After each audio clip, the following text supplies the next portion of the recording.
nakapangarap naman din ako pero nawala siya nung I lost her. Bakit? Kailangan mo ba talagang ihinto ang buhay mo nang dahil na sa isang taong nawala? Pumahal mo anak ko! Boys! Parang awa niyo na huwag naman mo. Sir, kung kailanman hindi kayo nagkamali ng dahil sa pagmamahal niyo sa isang tao, putok niyo. Pare, yung kotse pinira mo. Nakarnap, kaalis lang nila. Baka abutan mo pa sila. Ano ba naman? Bilisan mo! Kasalanan mo to eh. Olas ka pumili ng target. Egot ka pala eh. Mali ko ba makasamang respack yung checkwang yun? Naimig nga kayo. Wala namang magagawa yung kahadakdak nyo eh. Paano yun, Raon? Hanap tayo ng ibang racket. Oo, hanap tayo ibang racket. At hindi yung tulad ng isang yon. Nang papatayin pa tayo ng mamang yun. Araw din sa akin yung hayop na yan. Chief, 4 po sila. 3 lalaki, 1 babae. Yung isang lalaki medyo malaking katawan. Yung isa balbasarado. Yung isa payat, pero hindi ko masyado namukhaan eh. Nakainom ka ba?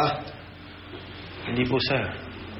Pare, hayaan mo na. Insured naman yun, di ba? Sira ka pala eh, no? Wala kang pakialam kung na-insure yung kotse o hindi. O hindi mo lang alam yung permission na binigay mo sa opisina dahil hindi ka nag-iingat eh. Hoy, presinto to. Irespeto nyo. Sorry, Chief. Ano? Si David Briones, Carla? Oo, pero, no, mukhang okay naman na daw siya ngayon. Teka, bakit ganyan ang tone mo? Concerned ka, no? Ang dumi talaga ng isip mo. Siyempre, boss natin yun. Siya yung pumipirma sa cheque natin. Dapat lang ako maging concern kung nabalian ng kamay, di wala tayong sweldo pare-pareho. Ate. Sige na. Ate, bilhin na po kayo. Sige. Para mabigyan ko naman si Auntie Cora. Pero anak, wala kasi akong barya. Pasensya na. Okay lang. What? Hoy! Hoy! Hoy! Ay, mag-gete! Hoy! Hoy, kuya! Kuya! Kuya! Kuya! Ibalik mo yan! Ay!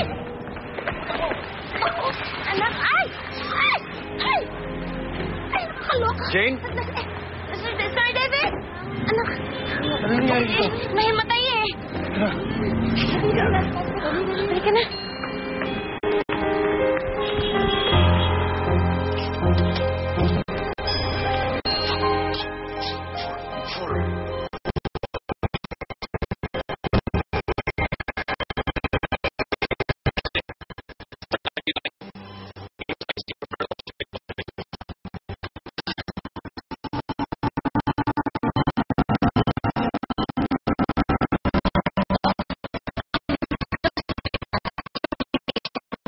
Complication. Si Rose. Opo.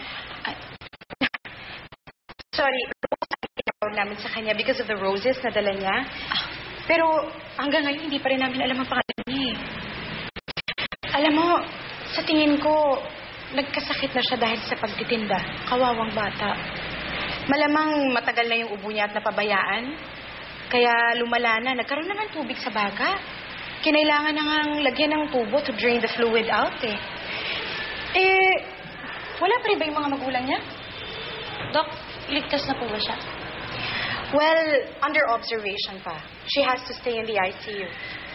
Uy, paano? Baka ako naman ang hinahanap na ng anak ko. So, I'll go ahead, ha?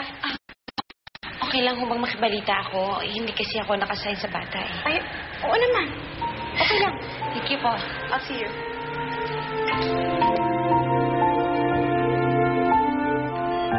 Ako nga pala si Nurse Jane.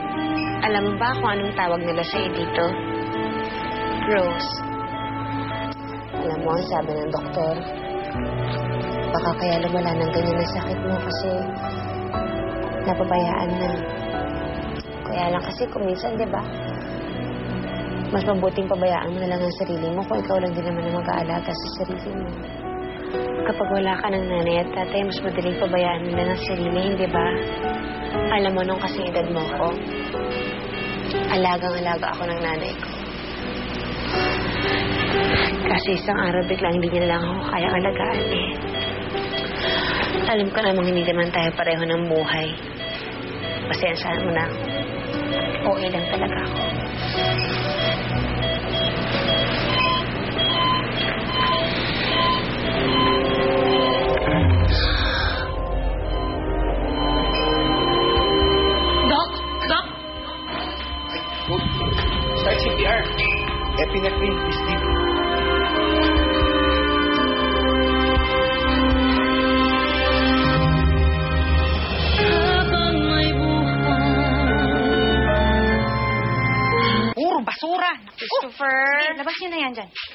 Daming basura. Anong nangyayari dito? Bakit ho nasa labas yung mga gamit namin? Yoli, kunin mo na yung mga gamit mo at may titira na. Babayaran ako. Nadami mong basura. Nagbigay ho ako kay Christopher ng 3 buwang upa namin. Ano ka ba naman, Yoli? Bakit naman doon sa anak mong adik ibinigay yung pera? Asan na ngayon? Malamang inubos na sa bisyo. Naman. Christopher? Bakyo! Ay, nako, wag mo nang hanapin. Nakita ko. Tinangay ni Christopher yung mga kapatid niya. Suran. Saan ho dinala? Sige na naman ho, kahit magkano lang. Kapalit nitong mga batang to. Hindi kami nagpapabayad para kubupkup ng bata. Alam mo naman bawal yun, di ba? Kuya, huwag niyo po kami ibigay. Mga kapatid mo sila? Huwag mo silang sasaktan. Iwanan mo na lang sa amin yung mga kapatid mo at alagaan namin. Pero hindi kami pwede magbigay ng pera. Kailangan ko nga ho ng pera eh. Di ba kayo makaintindi? Naintindihan ka namin. Pero huwag kang mag-alala, tutulungan ka namin. Anong kala nyo sa akin, ulul? Kung di kayo magbibigay ng kahit na magkano, tatapon ko na itong mga to. Tara! Tara!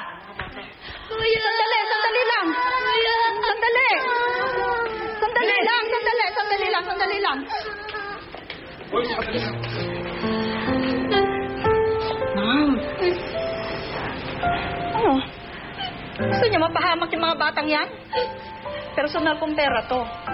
Kung masuspend man ako, dahil sa pagtulong sa kanila, sige, para wag na sila mapahamak.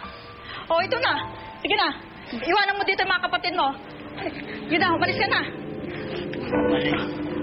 Dito kayo.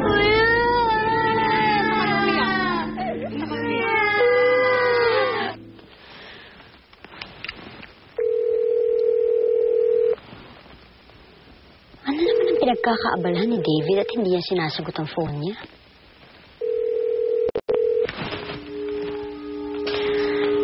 Huwag naman sanang busy si David sa bagong babae niya.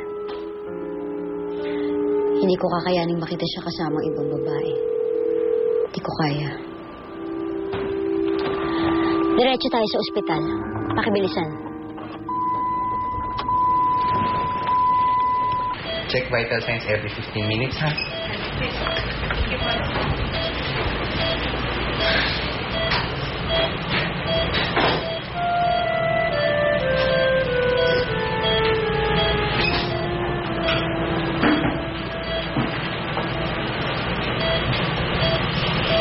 Naiyak ka ba? Hindi na bata maiyak. Naiyak ka eh.